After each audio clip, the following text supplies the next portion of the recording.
श्री गणेशाय नमः, श्री पांडुरंगाय नमः, श्री प्रभु रामचंद्राय नमः। तदनंतरे श्रावणारी नंदन गती प्रतिकर जोडून म्हणता झाला स्वामीने निरूपण रावणाचे सांगितले। ग्रंथकर्ते श्री संत गावबा काका या ठिकाणी सांगतायत, भगवान श्री रामचंद्र अगस्ती महाराजांना विचारू लागले, सांगू लागले, महाराज सुंदर अशा प्रकारची कथा रावणाची तुम्ही पाठीमागे सांगितली। रावणानं काय काय केलं, कसं कसं केलं, कोणाकोणाबरोबर युद्ध केलं मागच्या अध्यायामध्ये। अनरण्य राजा सूर्यवंशातला त्याला त्या ठिकाणी मारलं गेलं। आता काय रावण करतो पुढं ऐका म्हणतो, गजानन विचारत क्षिती पृथ्वीचे भूप शरण येती, तया ते जिंको निलंकापती पुढरा चाले जिंतीत। आणि मग त्या ठिकाणी सांगू लागले की रावण निघाला पुढं। अयोध्येपासून पुढे गेल्यानंतर ना सगळे जे राजे होते ते रावणाला घाबरत होते। रावणाचा दरारा होता, दहशत होती। त्याच्यामुळे रावणाचं नाव ऐकल्यावर अनेक राजे रावणाला शरण येत होते असं सांगतात। आईशे जिंतिले भूमंडळ राजे, जिंतिले ज्याचा पराक्रम प्रबळ, आईचा दशानन ती सबळ, कोटे नाही पराभविला। आणि भगवान श्री रामचंद्र बोलतायत, महाराज अशा प्रकारचा तो रावण आहे, दुर्धर आहे, कुठंच त्याचा पराभव अजून ऐकला नाही आम्ही। तुम्ही जेव्हापासून सांगायला सुरुवात केली तेव्हापासून रावणाचा पराभव ऐकलेला नाहीये। एवढा विजयी असणारा रावण, मग त्याचा कुठं अपमान झाला का नाही, त्याचं पुढे काय झालं आम्हाला सांगा। भगवंत बोलतात, निर्वीर होती पतई सृष्टी, ऐसे गमते माझे पोटी, यथार्थी आशंका थोर मोठी, माझे दिवी वाटत से। भगवान श्री रामचंद्र विचारतात, महाराज असं जर रावणाचं चालत राहिलं तर गावोगावी सत्य होणार नाहीत म्हणले। कशाला असला असल्यावर कशाला त्या ठिकाणी काय कार्यक्रम होते ते। हे असणारा राजा रावण दुर्धर आहे असं मला वाटतंय की ही पूर्ण पृथ्वीच निक्षत्रिय करेल, एकही क्षत्रिय पृथ्वीवरती ठेवणार नाहीये अशा प्रकारची भीती माझ्या मनात आहे। भगवंत बोलतात, मला दे राजे आवनी नवते, ऐसे वाटते माझे निमते, ते पाशुपताधिक होती शस्त्रे, त्याचे काही न चलेची। आणि तुमच्या सांगण्यावरनं असं लक्षात येत आहे की या पृथ्वी तलावरती बलवान राजच नव्हते, सामर्थ्यच नव्हतं राजांकडे पृथ्वी तलावरती क्षत्रियांकडे। अरे ह्यांच्याकडे पाशुपत नावाचं महादेवांनी दिलेलं अस्त्र आहे, बलवान आहे, मग त्याचा काय उपयोग झाला का नाही, किंवा कुणी रावणाला कुणी त्या ठिकाणी जिंकलं का नाहीये असं भगवंत बोलतात। आईसे ग्रे रामाचे वचन ऐकून आशय बदल, बोलता झाला तू ब्रह्मपूर्ण जाणून प्रश्न करीसी। भगवान श्रीरामचंद्रांनी विचारलं, महाराज अगस्त्य ऋषींनी सांगितलं, रामा तुला माहिती नाही का खरंच रावणाचं काय काय झालं असेल, काय तुम्हाला माहित नाही का? अहो तुम्ही ब्रह्म आहे, तुम्हाला सगळंच माहित आहे। जाणे मुंगीचे ही मानस, अहो मुंगीच्या मनातलं तुम्ही ओळखताय, मग रावणाचं तुम्हाला कळत नाही का? तरी सुद्धा आमच्या सारख्याला तुम्ही मान देताय, आमच्या सारख्याला व्यासपीठावरती बसवताय आणि आम्हाला प्रश्न विचारताय असं अगस्त्य ऋषी बोलतात। सृष्टीचा करता तुझा कुमार विधाता, मायेस तुझे प्रबळता त्रैलोक्याते मोहावया। अहो भगवंता तुम्ही जगामध्ये श्रेष्ठ आहे, सगळेजण तुमची आज्ञा वंदन करताय। तुझी या सत्य संकल्प आत, जगा उत्पत्ती स्थिती अंत, ब्रह्मा विष्णू शिव आज्ञा वंदित, ऐसा तू समर्थ श्रीरामा। एवढे तुम्ही बलवान आहे, मायापती आहेत आणि एवढं सगळं माहिती असताना सुद्धा आम्हाला प्रश्न विचारताय असं अगस्त्य ऋषी बोलतात। तू ईश्वराचा ईश्वर तुझा एवढ्या न कळे पार, तू सोलिले हवावतार घेतला कार्याकारणे। अहो भगवंता तुमच्यापेक्षा श्रेष्ठ देवतच नाहीये, तू ईश्वराचा ईश्वर सर्वश्रेष्ठ तुम्ही आहे, भगवंत आहे, मायापती आहे आणि स्वलीलेनं पृथ्वी तलावरती अवतार घेतला आणि कार्य तुम्ही दाखवलं. अशा प्रकारचे श्रेष्ठ भगवंत तुम्ही आहात. अगस्त्य ऋषी बोलतात, तो श्रीरामा प्रती कथा पोसस्याती निगुती हे आश्चर्य वाटे मुचे चिती कृपाळू मूर्ती कृपाळू. अगस्त्य ऋषी विचारतात की रामा, राम निज ज्ञाने अति समर्थ. तुम्ही स्वतःच्या ज्ञानानं समर्थ आहे. तुम्हाला कोणी ज्ञान सांगावं इथे अपेक्षाच कशाला करताय, पण तरी सुद्धा आम्हाला तुम्ही मानाचं पद देताय, आम्हाला मोठेपणा देताय आणि तुम्ही विचारताय गोष्ट पुढची रावणाचं काय झालं हेच आम्हाला आश्चर्य वाटतंय. महाराज बोलू लागले, मान अमसी देतोसी भूषण तरी तुझी कृपेने जाण पुढील निरूपण सांगावे. अगस्त्य ऋषींनी सांगितलं, रामा तुम्हाला सगळं माहित आहे, सगळं तुम्हाला कळतंय, तरी सुद्धा आमचा सन्मान वाढवण्यासाठी, आम्हाला मोठेपणा देण्यासाठी तुम्ही विचारताय. आता तुम्ही विचारलंय म्हणून तुमच्याच कृपेनं, तुमच्याच बळावरती पुढची रावणाची कथा सांगतो, ऐका. रावणे नरण्य भूपती जिंतोनी चालीला विचारत क्षिती तदनंतर श्रीराम नगरी महिष्पती अपूर्व पुढे देखिले. अगस्त्य ऋषींनी सांगायला सुरुवात केलं, रामा पाठीमागच्या अध्यायामध्ये अनरण्य नावाचा अयोध्येचा राजा होता, त्याला मारलं रावणानं आणि राजा रावण पुढे निघाला. पुढे गेल्यानंतर महिष्मती नावाचं एक नगर लागलं आणि त्या नगरामध्ये एक अपूर्व घडलं.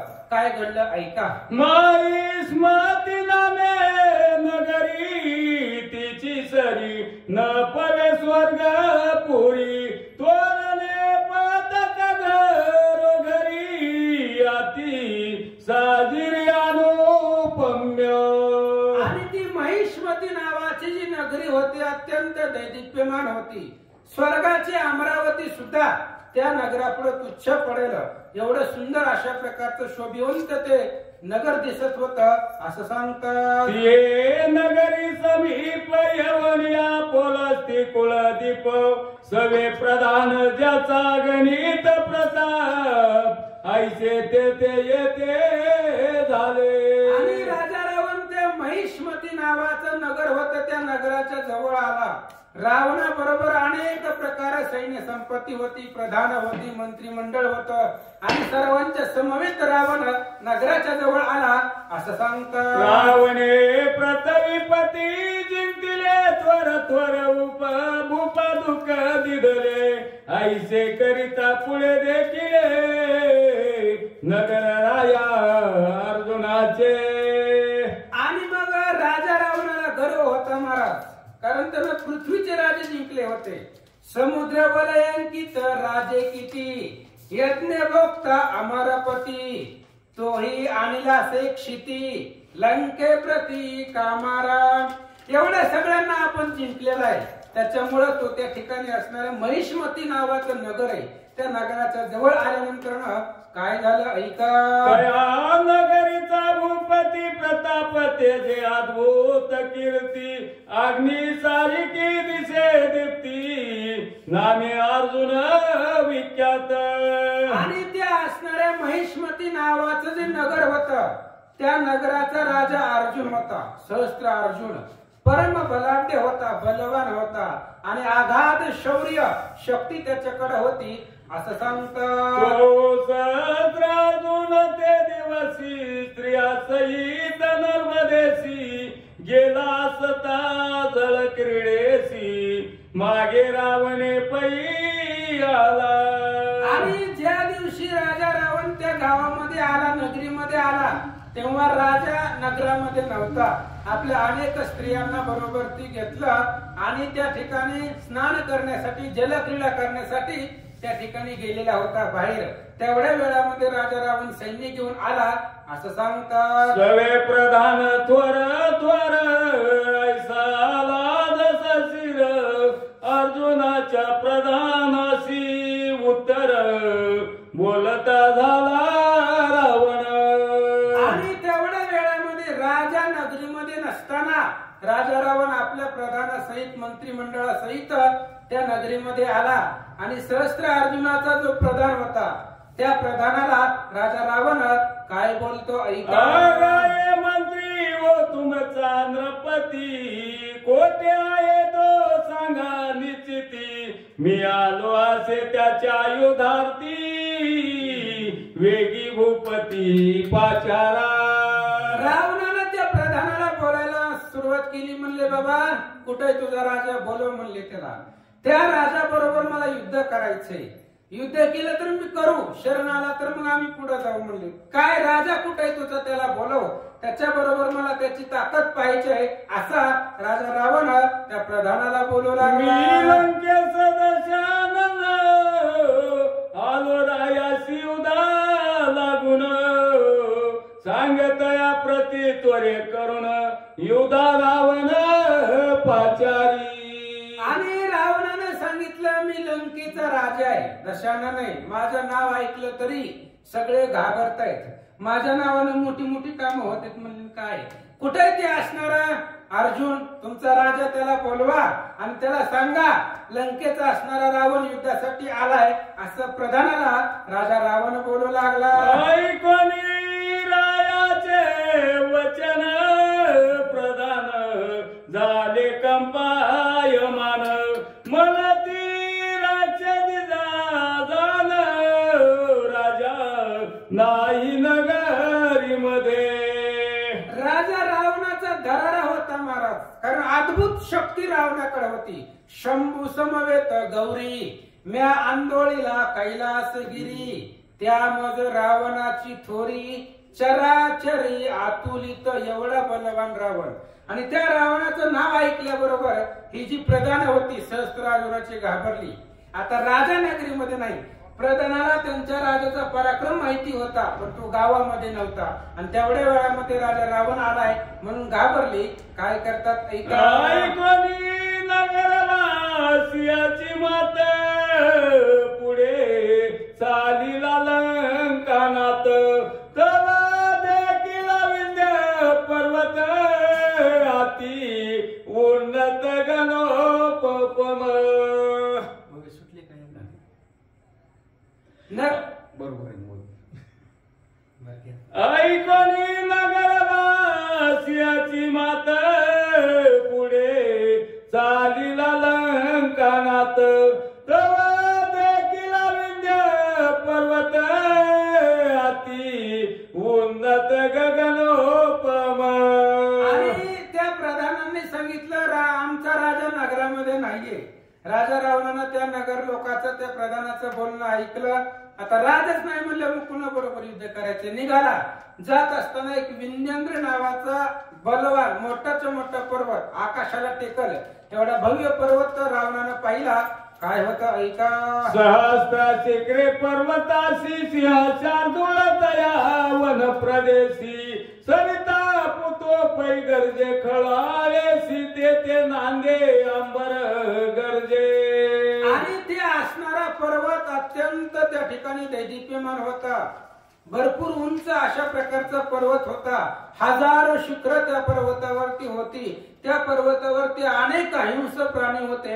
अशा प्रकारे ग्रंथकर्ते सांगतात देव दानव गंधर्व किन्नर अप्सरा मानव आणि ऋषीचे समुदाय आनंदे स्वयमेव क्रीडा करीती. आणि तो एवढा दीर्घ आकाराचा पर्वत होता. त्या पर्वतावरती देव दानव गण गंधर्व यक्ष किन्नर सूर असुर दानव मानव सगळेच अप्सरा सहित त्या पर्वतावरती नृत्य करत होते आनंद घेत होते. एवढा दीर्घ पर्वत रावणानं पाहिल्यानंतर जैसे देवा मनावती संतोषे क्रीडा करीती तैसे त्या विंध्य पर्वती आनंदे वसती सुरसिद्ध. आणि त्या असणाऱ्या इंद्राच्या राजधानीमध्ये जशा प्रकारे देव आनंदाने वर्तन करतायत, आनंदाने त्या ठिकाणी नृत्य करतात, कुठं इंद्रपुरीमध्ये, अमरावतीमध्ये, तसंच हे असणाऱ्या पर्वतावरती देव सुद्धा त्या असणाऱ्या आनंदाचा, त्या ठिकाणी क्रीडा केलेल्या आनंदाचा उपभोग घेत होते असं सांगतं. उल्कावंत दरीवंत हिमवंत समान तो पर्वत देखोनी अलंकानात नर्मदा तीरा प्रती आला. आणि राजा रावणाने पाहिला एवढा भव्य दिव्य आकाशाला टेकन दिल्यासारखा एवढा पर्वत होता, हिमालय पर्वतापेक्षा त्याचं वर्णन त्या ठिकाणी केलं गेलं. रावणानं पाहिला तो पर्वत आणि पर्वताच्या शेजारी नर्मदा नावाची नदी होती. रावण तिथं उतरला, काय विचार करतोय? कया पर्वताचे श्री नर्मदा नावे नदी निर्धारी जिच्यानी दसने पातकावरी नुरी ऐसा जिचा महिमा. आणि त्या असणाऱ्या पर्वताच्या शिरावरती, पर्वताच्या असणाऱ्यावरती एक नर्मदा नावाची नदी होती. आणि किती जरी पातक केली आणि एकदा त्या नदीमध्ये स्नान केलं की ती पातक संपतात, एवढं पवित्रता त्या नदीला होतं. अशा प्रकारे या ठिकाणी सांगतात. तिचे नर्मदेच्या दक्षिण भागी साचार जोसक नंदीचा ईश्वर तया प्रतिते चतुर हर्ष निर्भर मिनली पै. आणि ती असणारी नदी अत्यंत त्या ठिकाणी भव्य दिव्य होती, सर्व पातकाचं हरण करणारी होती. त्या नदीच्या दक्षिण दिशेला महादेवाचं मंदिर होतं. आणि सुंदर रावणाने विचार केला आंघोळ करावी आणि आपल्या आराध्य दैवताची पूजा करावी असा विचार त्याच्या मनामध्ये आला. म्हणतात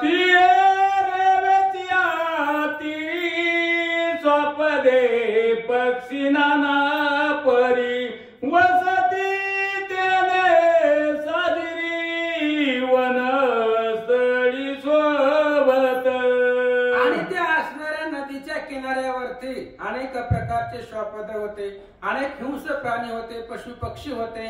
त्याच्यामुळे त्या असणाऱ्या नदीला अत्यंत शोभा आलेली होती, सुंदर दिसत होती असं सांगतात. रान गाई सिंह शार्दूळ उन्मत गज विशाळ मैशे उस्त्र व्याघ्र सायाळ प्रासावया जळ वासतिरी. आणि त्या असणाऱ्या नर्मदा नदीच्या किनाऱ्यावरती अनेक प्रकारचे सिंह, वाघ, हत्ती, गाय सगळेच त्या ठिकाणी असणारे वनामधले हिंस प्राणी होते. त्या नदीचं पाणी प्राशन करण्यासाठी त्या नदीच्या किनाऱ्यावरती त्यांचा सहवास होता असं सांगतात. मृग मृगीचे तळे चितळे इत्यादी कसे हो निरेवे आणि स्वपदे तीर बरवे वन फळे सेवो निवसताती. आणि त्या नदीच्या किनाऱ्यावरती अनेक प्रकारचे हरिण होते, हरिणी होते, अनेक प्रकारचे बाकीचे हिंस प्राणी होते. सुंदर अशा प्रकारचं नर्मदेचं पाणी प्यायचं, कडेला वन होतं, त्या वनाचं फळभक्षण करायचं, सगळं त्या नदीच्या किनाऱ्यावरती मिळत होतं. म्हणून सगळे पशु पक्षी तिथं वास करत होते असं सांगतात. चक्रवाके हंस अनेक जळ कुकुट सरस मयुराधिक कोकिळा कुजती तेने तटाक अतिरमणीय शोभले. आणि त्या असणाऱ्या नदीच्या किनाऱ्यावरती जंगलातले प्राणी होते, सगळे देवदानव गण गंधर्व किन्नर होते. पुन्हा त्या ठिकाणी असणारे अजून पक्षी होते, कोकिळा होती, कावळा होता, हंस होता. आणि त्या असणाऱ्या त्या ठिकाणी जी काही कोकिळा होती तिच्या असणाऱ्या सुंदर गायनानं तिथलं वातावरण प्रसन्न वाटत होतं असं सांगतात. नाना परीच्या वृक्ष याती अनेक प्रकाराच्या कुसुम जाती भ्रमर संगरुण झुन करीती पांतिका विश्रांती व्हावया. आणि एवढं सगळं असताना सुद्धा अनेक प्रकारे झाडं होती, वेगवेगळ्या प्रकारची झाडं होती, फळं होती. आणि तिथं येणारा कोणीही वाटेकर असू द्या, येणारा जाणारा व्यक्ती असू द्या, त्याच्या मनाला प्रसन्न करणार सर्व वातावरण तिथलं असायचं असं सांगतात. शेणे शेणे मलया निळ तेने मार्गस्था सुख कल्लोळ घालिती आनंदाचा गोंधळ सुखी सकळ म्हणून. आणि तिथून जी जाणारे यात्रा करणारे होते, कोणी त्या ठिकाणी येणारे जाणारे लोक होते, तिथून जे प्रवास करत होते त्यांच्या मनाला एक वेगळा सुंदर अशा प्रकारचा सुगंध येत होता. एवढी सगळी व्यवस्था तिथं होती. सुंदर पाणी होतं, फळं होती, झाडं होती आणि सुंदर अशा प्रकारचा सुवास त्या वाट सुरूला त्याचं अंतकरण प्रसन्न होईल एवढं सुंदर दैदिप्यमान तेजस्वी वातावरण तिथलं होतं असं सांगतात. तदनंतरे तिये तिरी नर्मदा शोभामुप वारी सोबती झाला ते अवधारी श्रीरामचंद्र दयाळू.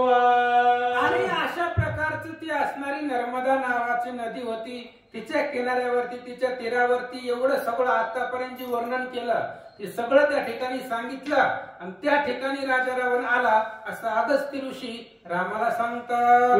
देविका सदी सुमनी त्याची माता वेणी चक्रवाके कुच दोनी वनिता मनोनी वर्णिजे. आणि ही जी नदी आहे ती असणारी स्त्रीलिंगी नदी आहे. नदी स्त्री होती. मग तिच्यामुळे तिचं असणारे केश वगैरे तिचे असणारे सर्व वक्षस्थल त्याचं असणारं वर्णन ग्रंथकर्ते सांगतात. विस्तीर्ण वाळवट सुंदर त्वची माझ सुकुमार हंशावरी मेकळा साचार लहरी ते मुक्ता फळ सोवे नाकी. आणि मग ते असणारा आता स्त्री म्हटल्यानंतर तिला सगळे अवयव आले. केश आले, नाक आले, तोंड आलं, हात आले, पाय आले. मग तशा प्रकारे वटवृक्ष भव्य दिव्य असावा त्याप्रमाणे तिची असणारी कोमल त्या ठिकाणी कंबर होती. पुन्हा अनेक प्रकारचे तिथं झाड होती किनाऱ्याला. ती तिच्या असणाऱ्या गळ्यामध्ये नाकामध्ये जी काही मुक्त फळ असावे त्या पद्धतीनेच शोभून दिसत होते असं सांगतात. पुष्पे तिरींची ते चंदन उटी कुमुदे त्याची शोभे गटी जल प्रवाह त्याच्या त्वचा गोमटी उत्पल जे त्याची नयन. आणि मग ते असणाऱ्या तिथं चंदनाची झाडं होती. अनेक प्रकारे चंदन होतं तिथं. पुन्हा असणाऱ्या पाण्यावरती जे काही जलतरंग होते ते त्या असणाऱ्या त्या नदीला शोभिवंत दिसत होते. काही पुन्हा त्या ठिकाणी तिचे असणाऱ्या शरीराचे अवयव सांगितलेले आहेत. कान आहे, नाक आहे, कंबर आहे अशा प्रकारे या ठिकाणी सांगतात. तीर अत्यंत विशाल माझी मीन मगरीचा उल्लाळ त्याची गळा मुक्ता माळ सुंदर वेलाळ सोवरी. आणि ती नर्मदा नावाची नदी होती. तिच्या पात्रामध्ये भव्य अशा प्रकारची नदी होती आणि तिच्या असणाऱ्या पात्रामध्ये मोठमोठे मासे होते, मगर होते, जे काही जलजंतू आहेत ते असणाऱ्या नदीमध्ये होते आणि तीच तिच्या गळ्यामधले मुक्ता फळा शोभून दिसत होत्या असं सांगतात. आईसे देखणी नर्मदा रत्न पुष्पकी हुन उतरला दशानन करावया वगान तिये ठाई ते काळी. आणि राजा रावण पुष्पका विमानामध्ये बसून निघालेला जात असताना त्यानं ही नदी पाहिली नर्मदा नावाची. त्याने विचार केला सुंदर तीर्थ आहे आणि विमानाच्या खाली उतरला त्याच्यामध्ये हातपाय धुवावं स्नान करावं असा विचार रावणाने केला. म्हणतात त्या नर्मदेच्या रम्य तिरी रम्य पुष्प वाटिका साजिरी मंत्रिया सहित वैश्रवणारी सुखे ते बैसला. आणि त्या असणाऱ्या नर्मदा नदीच्या किनाऱ्याला अनेक प्रकारची वेगवेगळ्या रंगाची फुलं होती. आणि राजा रावण आपल्या मंत्रिमंडळासहित उतरला आणि त्या असणाऱ्या नदीच्या जवळ आला. काय करतो ऐका. पात्री कर चरण प्रक्षाळी भूपती आचमन करो मस्तकी गात्री शिंपी पुण्य तोय म्हणोनी. आणि राजा रावण खाली उतरला. त्या असणाऱ्या नदीचं पाणी पात्रामध्ये घेतलं, तोंड हातपाय धुतलं. पुन्हा त्या ठिकाणी पवित्र पाणी होतं. ते अनेक पापाचं भंग करणारं एवढं पवित्र होतं. त्याच्यामुळे ते पाण्याचे थेंब आपल्या डोक्यावरती शिंपडले असं सांगतात. लावणी नर्मदा दर्शन संतोष दशानन सुख सारला प्रति मधुर वचन बोलता झाला ते काळी. आणि त्यावेळेस रावणाने विचार केला आता नर्मदेचं दर्शन झालंय, सहज झालंय. आपण इथं काय आपण दर्शनासाठी आलेलो नव्हतो लंकेवरनं. हे योगायोगाने घडलंय आपल्याला. मग त्याच्यामुळे आता राजा रावणाच्या मनामध्ये एक विचार आला. मंत्री शुक सारण नावाचे त्याचे मंत्रिमंडळ होते. त्यांना राजा रावणानं जवळ बोलवलं. काय सांगतो ऐका. रावण म्हणे सुरारी हो, ज्याचा केतू राहो, तो मध्यान आला पाहो, मधवये शीतळ किरणे केली. आणि राजा रावणानं आपल्या मंत्रिमंडळाला शुक सारणाला सांगितलं, एक गोष्ट तुमच्या लक्षात आली नाही. आता दुपारचे 12 वाजले ते आणि अशा वेळेला मी या नदीमध्ये स्नान करायला आलोय. एवढं म्हणजे माझं एवढं सामर्थ्य आहे, सूर्याला सुद्धा चालवायची ताकद आपल्याकडे. कोण म्हणायला लागला? राजा रावण. आता मी स्नान करायला आलोय म्हणून सूर्य सुद्धा आता मध्यान्हाला आलेला आहे, म्हणजे त्याला सुद्धा माझी काळजी आहे, असं राजा रावण शुक सारणाला बोलू लागला. ज्यांचे सहस्र रश्मी करून जग धवळिले दिसे कांचन, तीक्षण उष्णे तपतसे भान, मध्यान काळी विश्व पिढी. राजा रावणानं सांगितलं, सूर्याकड शीतलता नावाचा प्रकार नाही.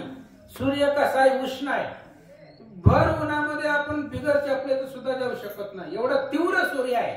आणि आता दुपारच्या 12 वाजले, सूर्य किती तापायला पाहिजे. ह्या सूर्याच्या त्रासानं जगाला त्रास होतोय, पण आपल्या धाकानं मला शीतळ करायला सूर्य त्या ठिकाणी मध्यान्हाला आलाय, असं राजा रावण बोलू लागला. तो सूर्य माझे भयसी, शेषी चारिके शीतळेसी, तपता झाला जिच्या दिवसी, त्यावरी नर्मदा सुगंधोदके. राजा रावणानं सांगितलं, सूर्याकड उष्ण एवढं त्या ठिकाणी गरम आहे. सूर्याकड अख्ख्या जगाला त्या ठिकाणी त्रास तापवायचं सामर्थ्य सूर्याकडे आहे. आणि या वेळेला सूर्य माझ्या भीतीनं, माझ्या धाकानं मला घाबरून चंद्रासारखं तू वर्तन करू लागलाय. चंद्राची किरण पुळत नसतात, थंड करत असतात शरीराला. त्या पद्धतीनं सूर्याची किरण मला चंद्राच्या किरणासारखी थंड लागायला तर, असा राजा रावण विचार करू लागला. श्रमहरिता निळू तोही वातो हळूहळू, विशेष हे नर्मदा जळू, मध्व भये शीतळू पै झाले. आणि इथं मी या नगरीमध्ये, या गावामध्ये पाऊल ठेवल्यापासून सगळं आपल्या बाजूने गाडायला लागले. हे सुंदर अशा प्रकारे नर्मदेचं तीर आहे. सूर्यदेवानं आपल्याला मदत केली.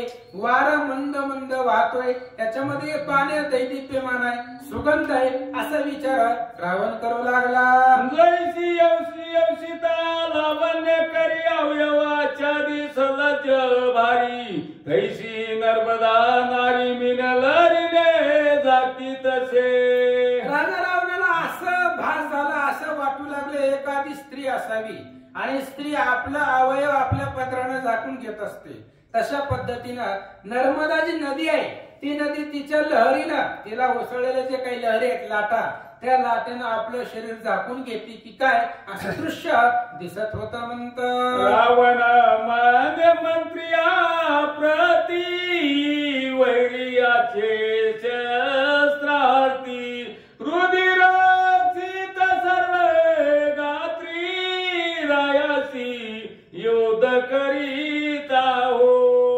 आणि त्यावेळेस राजा रावणाने विचार केला, इथं आपण लवकरात लवकर स्नान करू आणि जाऊ. आता इथं एवढं सुंदर पाणी आहे, पण राजा त्या अर्जुना बरोबर युद्ध केल्यानंतर सगळ्या रक्ताचे पूर वाहणार आहे. कारण युद्धामध्ये कोण मरेल कोण जगल सांगता येत नाही. त्याच्यामुळे त्याच्या बरोबर आपल्याला भयंकर युद्ध करायचंय, असं रावण बोलू लागला. जैसे आई पिले पण सर्वांनी लविती सभाग्य जन, तैसी तुमची वपू शोषीने ते करोन अत्यंत रक्त पैधारी. आणि त्यावेळेस असणारा राजा रावण सांगू लागला, भाग्यवान लोक आपल्या अंगाला चंदन लावतायत आणि चंदनाने ती सुगंधित होत आहे. तशा पद्धतीनं आपल्याला बी पुढे चंदन लावायचं, ह्या रक्ताचं, कोणाच्या राक्षसांचं ज्यांना मारायचंय, युद्ध करायचं, रक्त वाहणार आहे, ते सुद्धा लेपन आपण आपल्या अंगाला लावू, असं विचार रावण करू लागला. तुम्ही सर्व प्रधान करा नर्मदेचे स्नान, ते देवाल पुण्य पावन, दोष दारुण नसती. मंडळीला म्हणले हे बघा सुंदर अशा प्रकारचं तीर्थ आहे आणि याच्यामध्ये जर आपण स्नान केलं तर आपला अनंत जन्माची पाप फिटताय. कोण बोलायला लागले? राजा रावण. आणि आपण सगळं निष्पाप होतोय. ही जन्मल्यापासून पापच करीत आले. महाराज रामाने एका ठिकाणी सांगितलंय रावणाच्या पापे तुरित नरका जावे कुळासहित. याच्या पापाचं जर मोजमाप केलं असतं ना कुळासहित सगळ्या नरकाला टाकलं असतं. पण आमचे हरिभक्त रामायणाचार्य विभीषण महाराज यांच्यामुळे आम्हाला स्वर्गाला पाठवावं लागलं तो विषय नाहीये. पण असा असणारा रावण त्याने विचार केला आपण जर याच्यामध्ये स्नान केलं तर आपलं आतापर्यंत केलेलं पाप सगळं फिटल पुण्य पावन आपण होईल असा विचार रावण करू लागला. जैसी दंडकारणी गोदावरी प्राणी मात्रा ते पुनित करी जैसी नर्मदा स्नाने उद्धरी तापत्रया पासोरी. आणि रावणाने सांगू लागला दंडकारण्यामध्ये गोदावरी नावाची जी गंगा आहे नदी आहे आणि तिच्यामध्ये जर स्नान केलं तर सगळं पाप संपत. ती जसं तिथल्या जडजीवांचा उद्धार करते त्यांचं पाप संपवते तशाच प्रकारची नर्मदा आहे पवित्र आहे याच्यामध्ये आपण स्नान करू आणि पुण्यवान होऊ असा विचार रावण करू लागला. पाता गंगा भरत खंडी प्राणियाच्या दोषा दंडी तैसे तुम्ही मुंड मुंडी मंज मज्जने पापा वेगळे होईजे. रावणाने सांगितलं या जगामध्ये पवित्र नावाची गंगा आहे पवित्र आहे अत्यंत पवित्र गंगा आहे. त्या गंगेमध्ये जर एकदा स्नान केलं तर त्याचं आतापर्यंत केलेलं सगळं पाप संपतय आणि त्या गंगेसारखीच ही नर्मदा आहे. तुम्ही सुद्धा हिच्यामध्ये स्नान करा आणि पुण्य पावन व्हा असं रावण बोलू लागला. आणि तुम्ही सकळ जन पुष्पे आणणारे संपूर्ण येते पूजू मारमण सुख संपन्न भोगावया. आणि रावणाने सांगितलं आंघोळ झाल्याबरोबर लगेचच जावं इथं सुंदर अशा प्रकारची वेगवेगळ्या फुलांची झाडे अनेक प्रकारच्या अनेक जातीची फुलं घेऊन या आणि त्या फुलानं आपल्याला सुख मिळण्यासाठी आपल्याला विजय मिळण्यासाठी महादेवाची पूजा करू असं रावण बोलू लागला. प्रेम सिंधू गिरिजापती पूजलिया होय मुक्ती मुक्ती तयाच्या पूजे लागी पुष्प याती आणावी तुम्ही सकळी की. रावणाने सांगितलं आपलं आराध्य दैवत असणारा महादेव आहे आणि त्या महादेवाची पूजा करण्यासाठी तुम्ही जावा आणि वेगवेगळ्या प्रकारची सुगंधित फुलं घेऊन या महादेवाची पूजा व्यवस्थित करू राजा रावण बोलू लागला. ऐकोनी रावणाचे वचन समस्त प्रधान मिळून हे कोण कोण मनाला नामाभिधान सावधान अवधारी. आणि राजा रावणाने प्रधानाला सांगितलं आता इथं बसलेली श्रोते मंडळाच्या मनामध्ये प्रश्न येईल कोण प्रधान होते त्यांची नावं काय आहेत. ग्रंथकर्त्यांनी सांगितलं त्यांची जर नावं सांगायला सुरुवात केली आता ही काही कमी सैन्य घेऊन आलं होतं का विमान भरलं होतं पुष्प एवढं मंत्रिमंडळ आणलं होतं जे काही महत्वाचे नामांकित आहे अशांची नावं सांगतो ऐका. सुख सारण मोदर धूम्राक्ष प्रस्थ कंपन वीर आणि कै थोर थोर अनेक नामे तयाची. आणि राजा रावणा बरोबर आलेले शुक सारण होता प्रस्थ मंत्री होता धूम्राक्ष नावाचा सैनिक त्याचा होता आकंपन होता महोदर होता अशा प्रकारचे याच्यापेक्षा बलवान अनेक थोर थोर असणारी मंत्रिमंडळ रावणाच्या बरोबरी होत असं सांगतं.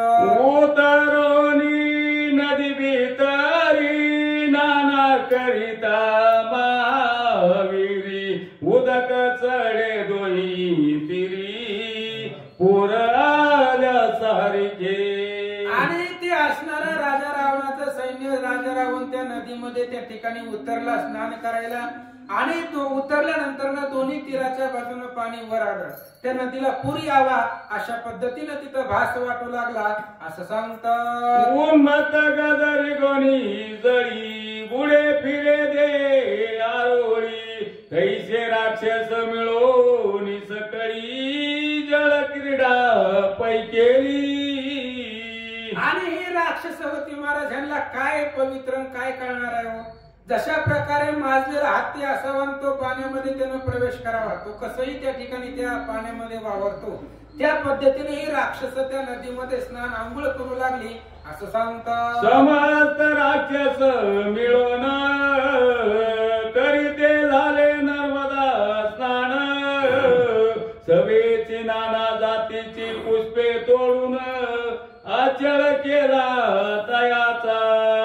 आणि मग त्या असणाऱ्या राक्षसांनी त्या नदीमध्ये स्नान केलं, कसं तरी आंघोळ केली. आंघोळ केल्यानंतर राजा रावणानं सांगितलं होतं फुलं घेऊन या, म्हणून त्या ठिकाणी फुलाचा पर्वतच मांडलेला असावा एवढी फुलं मंत्रिमंडळ घेऊन आलं असं सांगतात. पुष्पे देखून या दृष्टी रावण हर्षे न माये पोटी, स्नान करून उठा उठी विद्युक्त सध्या सारिली. राजा रावणानं पाहिलं मंत्रिमंडळाने आणलेली फुलं, दिव्य दैदिप्यमान तेजस्वी फुलं होती. राजा रावणाला आनंद वाटला आणि स्नान केलं लवकरात लवकर. विधियुक्त आपलं जे काही नित्यक्रम आहे सकाळचं ते सगळं रावणानं उरकलं. काय करतो ऐका. अनुष्ठान तदनंतर हात जोडून प्रधान मने गायन करा. राजा रावणाचं सगळं त्या ठिकाणी नित्यक्रम होता, पितृपूजा होम यज्ञ सगळं उरकल्यानंतर ना पुन्हा आता आपल्याला आराध्य दैवताची पूजा करायची म्हणून त्याचे जे प्रधान होते त्या प्रधानाला रावणानं हात जोडले. काय बोलतो ऐका. रावणाची ऐकोनी विनंती प्रधान सुस्वरे गायन करीती. एक मृदंग वाती एक दरिती सुराते. आणि रावणानं विनंती करून हात जोडून सांगितल्यामुळे प्रधानानं त्या रावणाबरोबर मृदंगाचार्य गायनाचार्य सगळेच रावण संगच घेऊन फिरत होता. कधी कोण लागेल काय सांगता येते. त्याच्यामुळे रावणाने सांगितल्याबरोबर सगळ्यांनी सुंदर अशा प्रकारचं गायन करायला सुरुवात केली. काही जणांनी मृदंग वाजवायला सुरुवात केली.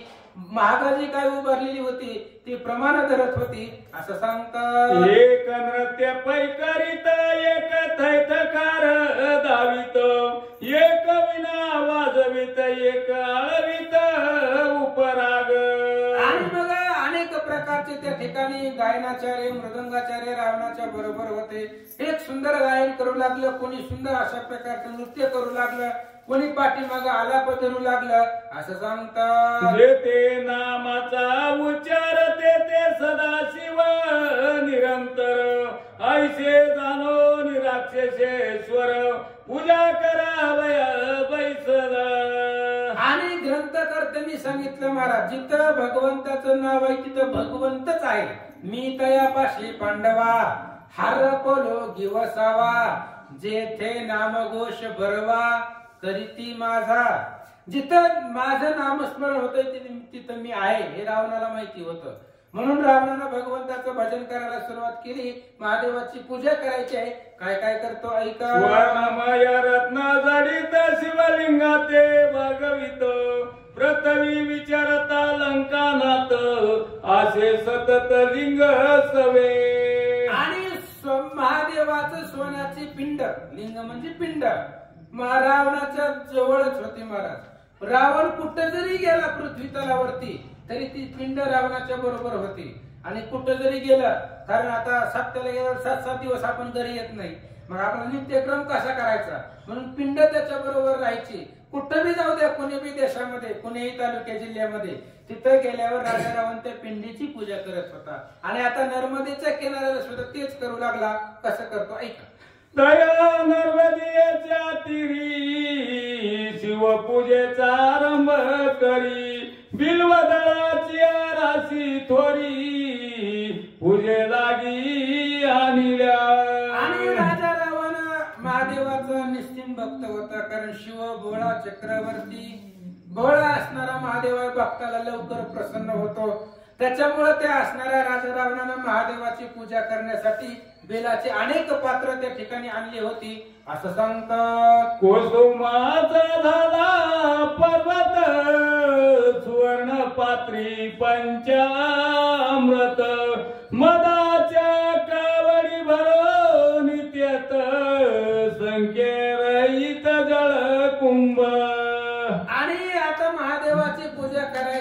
असणाऱ्या पिंडीची त्यामुळं अनेक प्रकारे बेलाची पात्र आणलेली होती, मद्याचे काही गट भरून ठेवलेले होते, पाण्यानं काही अनेक प्रकारचे तांबे वगैरे त्यानं भरून ठेवलेले होते असं सांगतात. क्षीर कुंभा नाही मिती धूपदीप पंचारती नाना परिचार त्याने नो किती वाद्य वाजती विचित्र. आणि अशा प्रकारे त्या ठिकाणी थाटामाटामध्ये महादेवाची पूजा अनेक प्रकारची तिथे वाद्य वाजत होते, अनेक प्रकारची फुलं होती, बेलाची पानं आणलेली होती, अनेक प्रकारचे सर्व लावाजावामध्ये महादेवाची पूजेला आरंभ रावणाने केला. नंतर श्वेत पिता रक्त नाना परिची वस्त्रे पूजार्थ नामे शिवाची अष्टोत्तर शत घेता झाला रावण. आणि महादेवाचे पूजा करण्यासाठी अनेक प्रकारचे वस्त्र त्या ठिकाणी आणलेले होते आणि महादेवाची जी काही अनेक नामावळी आहेत भगवंताचे नाव ते असणाऱ्या नामावळीचा उच्चार राजा रावण करू लागला. अभिषेक पात्र धरून करी स्तवन करिता झाला सुरारी पंचामृत घालो निवरी पूर्णाभिषेक पै केला. राजा रावणानं पूजेचं ताट हातामध्ये घेतलं, मुखानं महादेवाच्या नामावळीचा उच्चार केला, महादेवाच्या पिंडीवरती अमृत पण त्या ठिकाणी पंच जे काय असणार होतं ते त्या ठिकाणी ओतलं, दुधाचं त्याला अभिषेक घातला असं सांगतात. तदनंतर लंकापती वस्त्रे अर्पण शीघ्र गती वाळवंटीच्या वेदिके प्रती लिंग स्थापना पै केली. आणि मग अनेक महादेवाच्या पूजेसाठी आणलेली वस्त्र होती रावणाने वेगवेगळ्या रंगाची, ती सगळी महादेवाला अर्पण केली.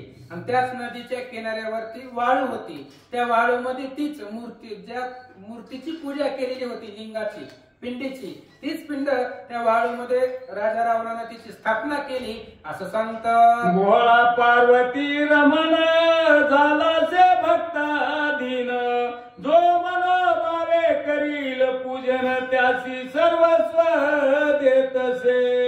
आणि महादेव भोळा आहे, लवकर प्रसन्न होणारा देव म्हणजे महादेव आहे. शंकरचे लवकर थोडीशी भक्ती केली की लवकरात लवकर भक्ताला प्रसन्न होतो आणि भोळा असल्यामुळं भक्ताच्या मनामधली जी इच्छा आहे ते असणारा भगवंत पूर्ण करतो असं सांगतात. जे अर्चती महेशाते ते पावती सकळ कल्याणाते जे अवगणतील शिवाते मृत्यू त्याते सोडिना. आणि जे महादेवाची आराधना करतायत, जे महादेवाची पूजा करतायत त्यांच्या इच्छा मनोकामना सगळे पूर्ण होतील. आणि ज्यानं कोणी महादेवाला नावं ठेवली, जो महादेवाची पूजा करत नाही, कारण हा बाबा तर पहाटेपासून मशानामध्ये बसलेला असतोय, त्याच्यामुळं काळ त्याला सोडणार नाही, काळ त्याच्या पाठीमागा लागेल असं ग्रंथकर्ते सांगतात. ज्ञानी पंडित बुध जन विधियुक्त करीती कर्माचरण रावण महामूढ दिजान विधी विधान पै नेने. आणि एखादा पंडित असावा, शास्त्र विद्यामध्ये पारंगत असावा, ब्राह्मणाला पंडिताला जर देवाची पूजा करायला लावली तर तो विधियुक्त करतो, जसं शास्त्रामध्ये सांगितलंय त्या त्या पद्धतीने सगळे विधी उरकतो. पण रावणाला काय यातलं माहिती हो, काय कुठल्याच प्रकारचे मंत्र रावणाला माहिती नव्हते असं या ठिकाणी बोलतं. वाळवंटीच्या ओट्यावरी तेथे स्थापिला त्रिपुरारी करी घेऊन सवे सामग्री सदा शिवासी वाहिली. आणि तीच असणारे महादेवाची पूजा केलेली जी पिंड होती त्याच नर्मदेच्या किनाऱ्यावरती वाळूमध्ये तिची स्थापना केली, हातामध्ये पूजेचं साहित्य घेतलं, मूर्तीच्या जवळ आला, काय करतोय का. तदनंतर शिर पूजोनिया चंद्र शेखर मग साष्टांगी नमस्कार भुज पसरणी घातला. आणि मग राजा रावणानं त्या असणाऱ्या महादेवाची यथोयुक्त पूजा त्या ठिकाणी केली आणि 20 भुजा पसरून त्या ठिकाणी लोटांगण घातलं, हात जोडले, प्रार्थना केली असं सांगतात. पुढले प्रसंगी श्री रघुपती रावण अर्जुना युधा प्राप्ती होईल ते कथा सावध होती श्रवणाद्वारे ऐकिजे. आणि ग्रंथकर्ते सांगतायत, अगस्त्य ऋषी रामाला सांगतायत, रामा रावणानं महादेवाची पूजा केली. आता उद्याच्या प्रसंगामध्ये पुढच्या अध्यायामध्ये सहस्त्र अर्जुन आणि राजा रावण यांचं भयंकर युद्ध होणार आहे. ऐका असं सांगतात. एका जनार्दना शरण रावण सहस्रावध अर्जुना युद्ध दारुण बोलिला वाल्मिक ऋषी सुजान सावधान अवधारिजे. आणि सहस्त्र अर्जुनाची आणि राजा रावणाचं युद्ध होणार आहे. वाल्मिकांनी त्यांच्या ग्रंथामध्ये सांगितलेलं नाही, वाल्मिकाचंच रामायण आहे. वाल्मिकांनी जे सांगितलं ते संस्कृत आहे, मग तुम्हाला आम्हाला संस्कृत कळत नाही, म्हणून तेच प्राकृत भावार्थ रामायण नाथ महाराजांनी केलं. आणि वाल्मिकांनी जे सांगितलेलं युद्ध आहे राजा रावणाचं आणि अर्जुनाचं, तेच आता उद्याच्या प्रसंगामध्ये सांगतो. ऐका. स्वस्ति श्री भावार्थ रामायण उत्तरखंड एकाकार टिकिया रावण रेवा तिरी गमन नाम विशंतीत माध्याई गोडा.